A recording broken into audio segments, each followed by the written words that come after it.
Je vais montrer comment fonctionne ce programme incroyable en utilisant un prompt sur une fille, Riverbong ou Katana.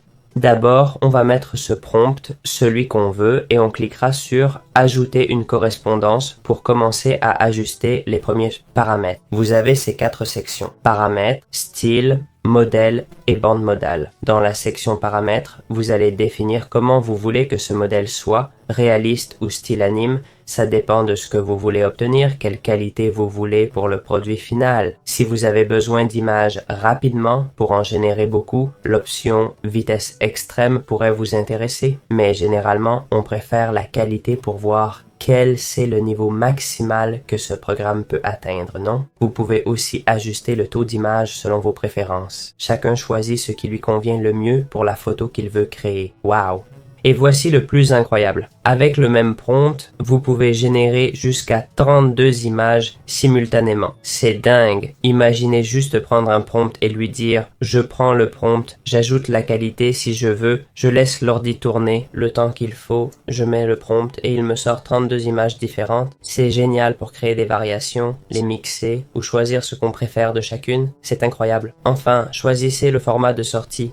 PNG, JPG ou WP et le prompt négatif, non? C'est-à-dire ce que vous ne voulez pas voir dans l'image. On y met généralement des choses comme pas de texte, etc. Il met peut-être des choses dans les images que vous ne voulez pas. Vous pouvez utiliser ce prompt négatif pour indiquer ce dont vous n'avez pas besoin. Dans la section style, choisissez le style sur lequel vous voulez que le programme se base pour générer ces images. En survolant chaque option, vous pouvez voir comment ça fonctionne, quel type d'art cela produit, vous voyez la variété disponible, vous pouvez opter pour un style jeu vidéo ou quelque chose de plus réaliste. Moi par exemple, je vais utiliser un prompt de théorie des jeux, d'accord? Mon prompt est sur Cyberpunk. Je vais lui dire de le faire avec ces 3 ou 4 options que j'ai choisies. Si vous connaissez déjà un style ou cherchez un contenu spécifique, utilisez la barre de recherche. Dans la section Models, vous indiquerez le modèle de base pour générer ces images. On va utiliser celui par défaut, mais on peut choisir un autre ou même un raffineur, ok? Pour trouver des modèles, je conseille CVD AI. On y a un tuto et plein de modèles, d'accord?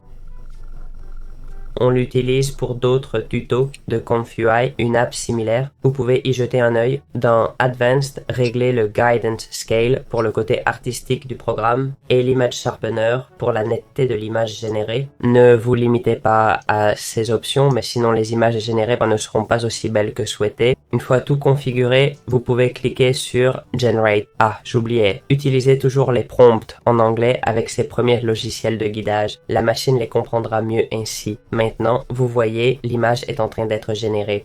Vous allez voir l'image se former progressivement, devenant le texte que vous avez saisi. Voyons le résultat obtenu. Voici le résultat final de ce prompt. Incroyable, c'est magnifique, avec tout ce style cyberpunk, l'homme ici, en mode futuriste. Vous pouvez créer des choses incroyables. J'espère que ça vous a aidé à générer vos premières images.